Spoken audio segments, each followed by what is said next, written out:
জামাই ষষ্ঠীর মানেই হলো নানা রকম খাওয়া দাওয়ার আয়োজন। এই নাইটিটা আমার ভীষণ পছন্দের। আমি এসএস ক্রিয়েশন থেকে এটা নিয়েছি। আগে এসেই ড্রেসটা চেঞ্জ করে আমাদের নিয়েছি। রুসুরানি একটু কি করছে? রুসুরানি একটু টাটা দিয়ে দাও রুসুরানি। আর এদিকে মা মাটনের সমস্ত কিছু রেডি করে রেখেছে। মা বলল যে, "বউ তুই যখন চলে এসেছিস, তুই তখন একটু আগাতে থাক, আমি একটু পুজোটা দিয়ে নিই।" তাই মা ২ নাতনিকে নিয়ে পুজো দিতে বসেছিল।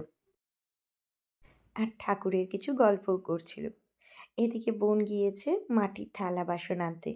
সকালবেলাই ও আমাকে জিজ্ঞেস করেছে যে, "দিদি মাটির থালাতে করে সবাইকে খেতে দেওয়া গেলে কেমন হয়?"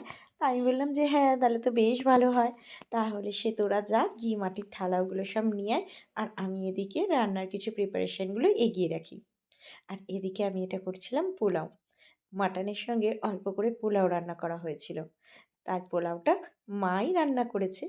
আমি শুধু মেখে রেখে দিয়েছিলাম। মার পুজো দেওয়া হয়ে গিয়েছে ২ নাতনিকে নিয়ে। তারপরে রান্নার দিকে চলে এসছে। আর আমি আর মা গল্প করতে, করতে রান্নাগুলোও সমস্ত কিছু কমপ্লিট করে ফেলেছিলাম। জামাই ষষ্ঠীর স্পেশাল মেনুতে ছিল সাদা ভাত, সঙ্গে পোলাও, আর এদিকে ছিল মাছের মাথা দিয়ে ডাল, কাতলা মাছের কালিয়া আর মাটন কষা।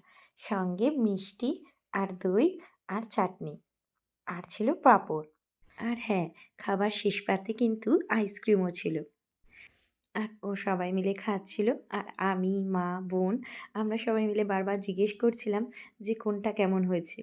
ডালটা কেমন হয়েছে? পোলাওটা কেমন হয়েছে? কোনটায় নুন কম হয়েছে? কোনটায় নুন বেশি হয়েছে? এই সব কিছু।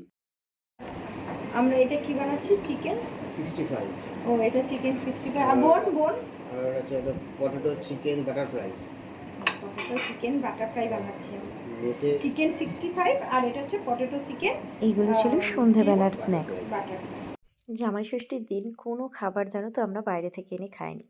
যা, যা খেয়েছি সব বাড়িতে নিজেরা প্রিপারেশন করে নিয়ে তারপরে করেছি।